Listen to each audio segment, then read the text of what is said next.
All right, you're just gonna have to put up with my mistakes. This is a third take. I'm over it.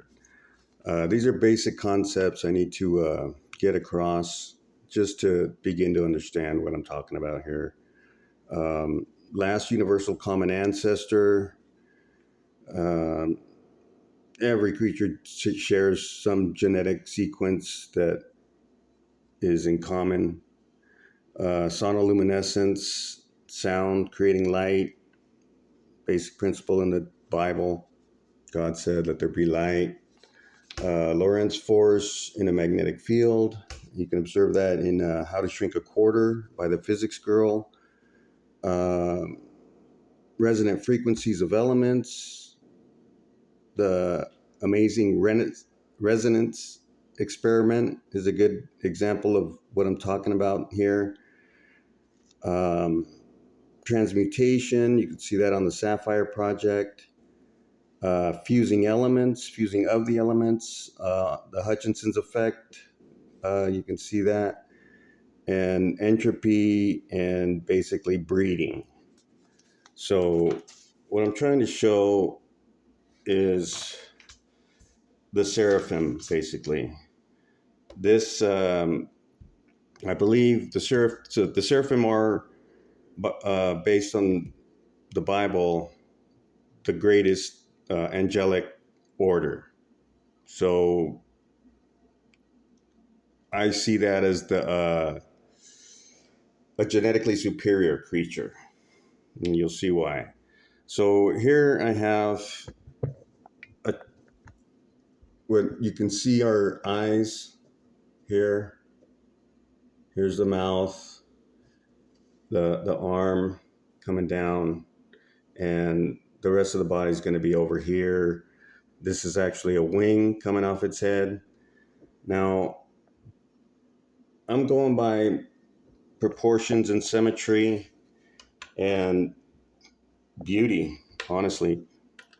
So this here is actually, I can't draw word to save my life, but I can trace.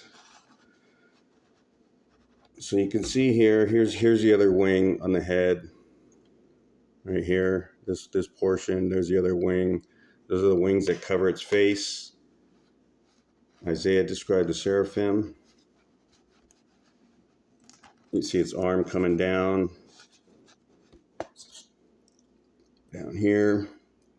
And so this process, it's kind of like a strobe light, is what it seems like to me, where with each flash it condenses, and through the resonant frequency of this process, it's depositing elements as it's being condensed, if you will. It seems to me this here is the finished, the most dense here.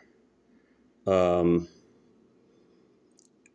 you have to look at this as a hologram.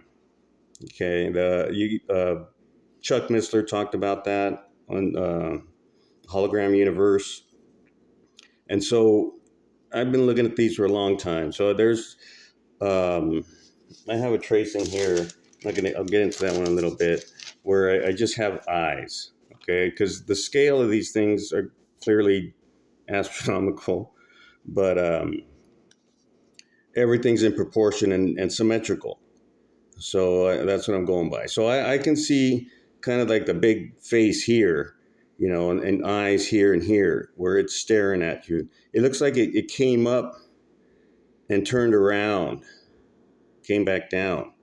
And so as all this all happened, and it's split second or moments or whatever, well, before time, before any planets were here to determine time, and or the sun, that is, and the moon, whatever. But regardless, this whole process is it's like, as I said, like a flat strobe light, depositing elements as it's happening.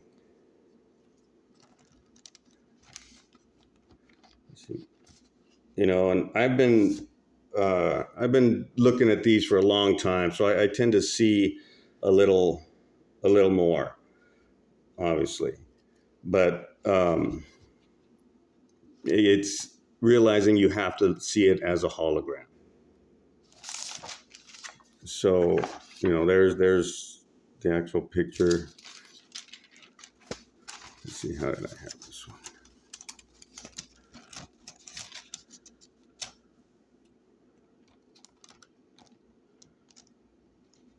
So here's one eye. As I said, here's the face looking at you. Here's would be the mouth, one eye. And then here's another eye here as it's condensed a little more and starting to get up.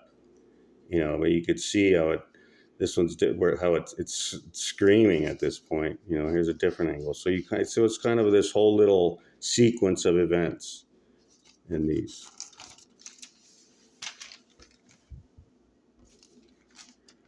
So here's another one. I should have showed you that without that first. But anyway, here's the eyes. This one to me is a little more obvious. The breast, and I'm missing the wings here. It's the leg. This one's running. Just kind of curious to see why. So, yeah, so now, you can just see it without that. And here's the eye, this whole head. Again, proportionately. Here's here's an arm. Here, just running with his arm back. But look, notice these stars, how they're deposited in this step as she's running. And as I said, you look at it as a hologram, you'll start seeing the symmetry of the stars and how they're deposited equally, once you realize the scale. Since a different scale, you have to look at it at the continuous scale. Sometimes you're looking over here at a smaller portion of it, so it's kind of trippy to look at. But this all should be measurable, right? If this eye is closer than this eye, then this distance should be able to be measured, whether or not, because I understand, when you're looking at a star, if it's brighter or further, you can't tell how far it is based on its brightness, but regardless. So this is the astronomical scale. I believe it happened in cycles. I don't see how else it could have, because I've seen it at various scales. Here's the smallest scale. No, actually, much smaller scales.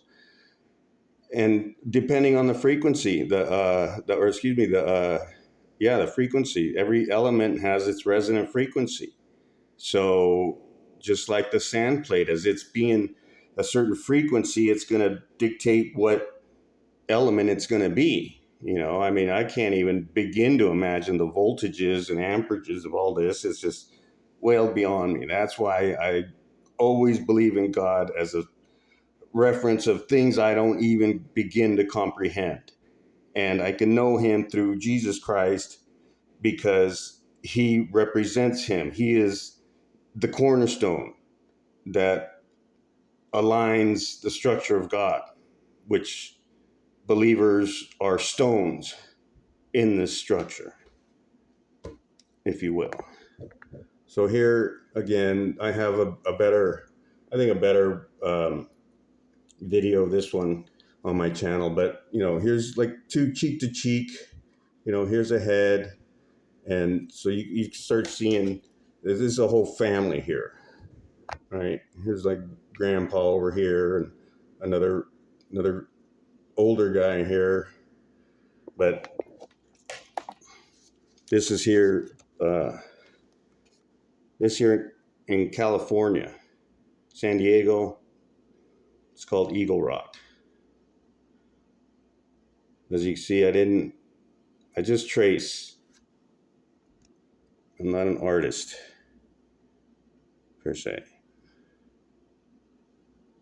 So anyway, the scales just unbelievable. They're different. So I believe it's in cycles.